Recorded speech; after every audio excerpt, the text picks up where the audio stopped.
Mtu mmoja anasema hapa ni makwake. Samia tutazame. Tumetoa michango mbalimbali. Kama mwanamke tunaponunua huu ukumbi, tunaponunua uwanja, tulikopesha nyumba yetu. Tuliweka leani nyumba yetu, tukaenda tukakopa mkopo benki kwa ajili ya kuendelea kununua uwanja mahali hapa. Tumekopa mkopo mara 3.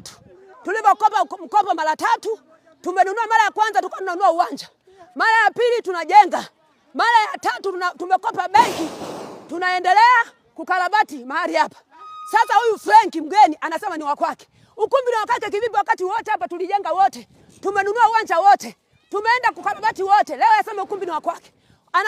Anajitumia yasema hivi yeye kwa sababu ana hela, hatumwezi. Hakika Mungu aliye mbinguni yeye ni Mungu anayejibu kwa maombi. Kwa jina naitwa Mohamed Aziz Fakiri, ni katibu tawala wa wilaya ya Mbeya. Wilaya ambayo ina halmashauri 2 na majimbo 3. Niko hapa kwa niaba ya Mheshimiwa Mkuu wa Wilaya Solomon Jones Itunda,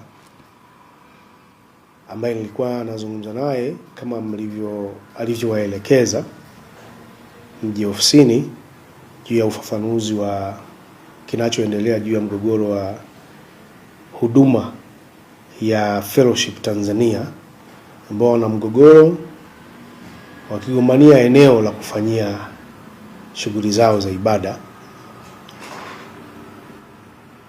Yako maelekezo ambayo yalishatoka chini ya kamati ya usalama wa wilaya.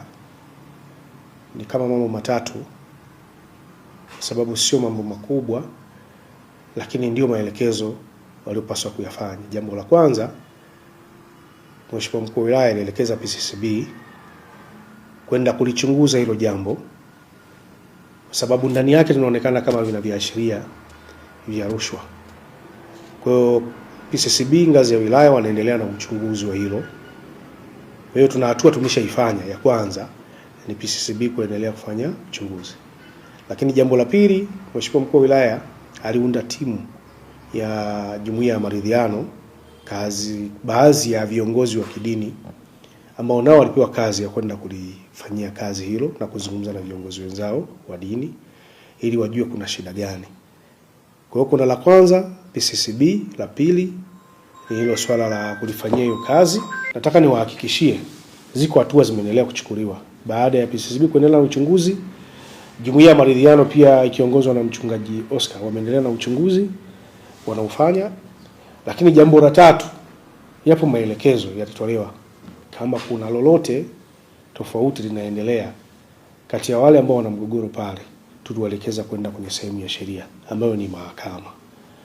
Waende mahakama, itachukua hatua zaidi za kisheria, kwa sababu ofisi yetu sisi kikubwa tunachokisimamia ambacho tayari na wasidia ameelekezwa kuhakikisha usalama wa lile eneo.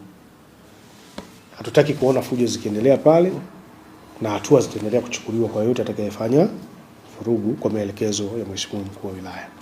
Na ndugu zangu waandishi wa habari, hapo ndo tulipofikia. Ofisi ya Mkuu wa Wilaya na kamati yake ya usalama amefanya vitu kama 4 kwa haraka ili kuendelea kufanya wilaya iwe salama, lakini na maeneo hayo ya hiyo huduma ya Fellowship Tanzania pawe na usalama, ili kila mmoja asubirie haki itakavyotendeka. Baada ya maneno haya, mimi niwashukuru, sababu sina ufafanuzi zaidi ya hilo, sababu hatua bado zinaendelea kuchukuliwa. Asanteni sana.